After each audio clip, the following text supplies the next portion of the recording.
Do you think Trump, Putin, Xi Jinping, these world leaders at the highest level, do you think they're aware of the alien presence and UFOs and UFO programs?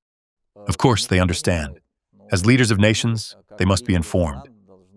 Believe in yourself, believe your own mind. That's on the one hand. On the other hand, individuals of such a significant caliber, like Putin, Trump, Xi Jinping, Modi, and other leaders of these very large and influential nations, are not simply people elected by the populace, but rather, if one were to put it that way, people chosen by God or by the universal consciousness. They say you just cast a ballot, you drop a piece of paper in there. But no, if people like that come to power, then they influence the course of the development of civilization, the course of the development of humanity. Whether it is good or bad, they are already influencing things, not by themselves, but through something that is given to them, some kind of force that comes from above, some combined energy that expresses itself in this president, and in another president as well. And that is why I always said that a president elected by the people is not only elected by the people, he is chosen by God. Have you ever asked to see a UFO, assuming that both the Russians and the Americans have them in their possession in different hangars, aerospace? Have you ever said, hey, I was taken up on the ship, can I maybe see a UFO? Well, leaders probably know something about it. I'm thinking of the President of the United States. Do you remember, in 1961 or 1960, John Kennedy declared he wanted to declassify some secret files concerning aliens and UFOs. But then a tragic incident occurred, and he was killed. They didn't allow him to reveal it. And to this day, everyone is still stirred up by Area 51, located in the United States. Recently, my friends were in the United States and wanted to drive up there to take a look. But when they drove up, the military didn't let them through. It's guarded in a way that makes no sense, like it's the most secret site ever. They don't let tourists in, they don't let anyone in. Nobody can really get close to it. What's there?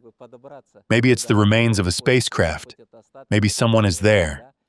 Maybe there are some kinds of technologies stored there. Well, something strange is there if they don't let anyone in. And I was also speaking with one of the leaders of a certain country, a European nation. Back then, I had extremely good relations with him.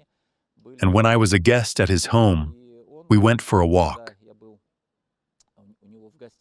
We had some tea, then left the house, and walked in the park for a while. And he was telling me something very interesting about these things. I said, well, you should tell people, give an interview, if you have the material. He's not the president anymore.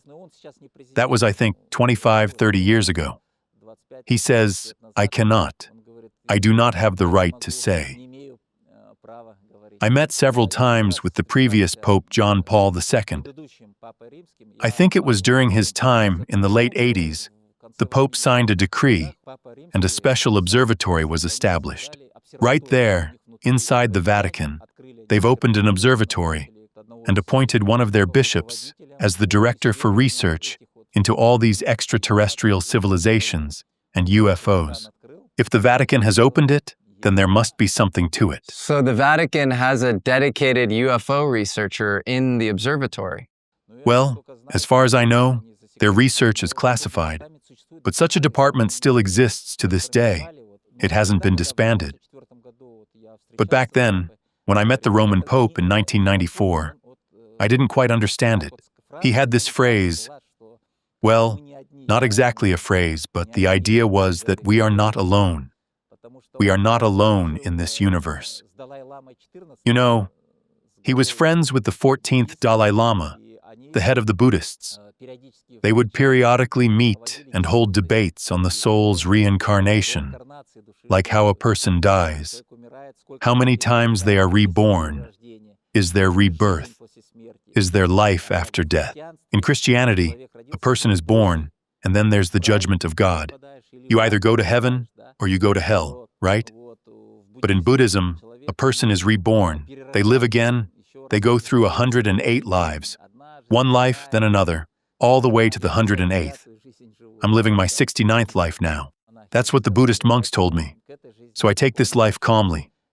If something doesn't work out in the end, if I don't manage to discuss everything, don't get to meet other civilizations, well,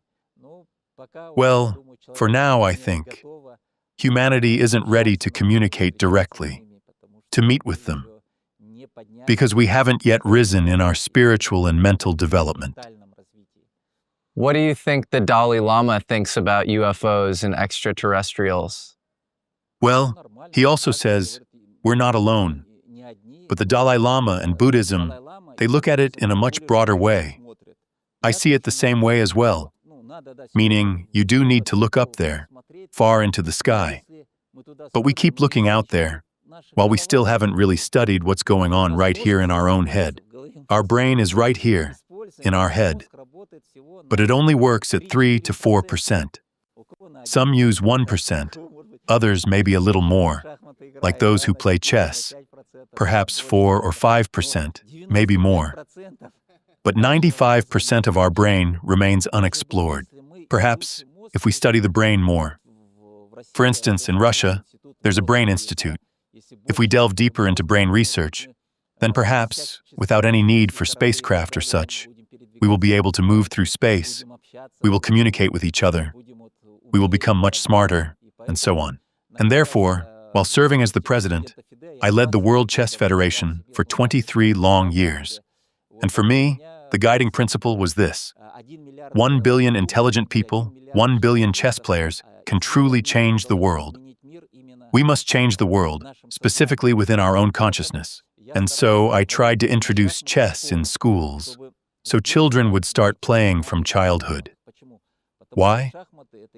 Because chess is the only activity that allows you to train both the left and right hemispheres. To look 1 move ahead, 2 moves ahead, 5 moves ahead. And if people, for their own good, learn to look ahead, then, I believe, there will be peace, and people will spend more of their money on science, on healthcare. You know, back in my time, in the 90s, I addressed the heads of state at the United Nations. Every single year, we spend trillions and trillions of dollars on creating weapons just to kill one another. And imagine if all 203 countries, the ones in the UN, agreed and said, let's take this year, and all those, $100 billion or even $1 trillion that go into making weapons, rockets, bombs, all kinds of munitions, and instead direct it toward the study of our human brain, or for the creation of a new medicine against oncology, against cancer, against diabetes, against Alzheimer's disease. Let's take these funds and direct them towards ourselves, for our health, and for the study of our own brains. Then perhaps we would develop much faster.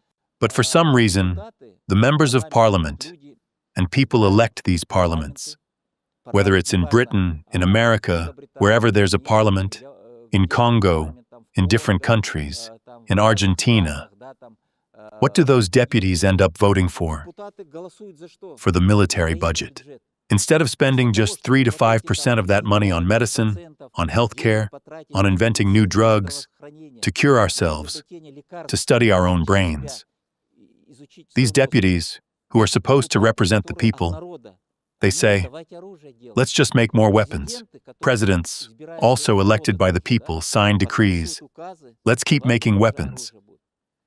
But if they were to play chess, they would realize that the weapons they are inventing will, in the end, kill not only them, but will destroy all of humanity.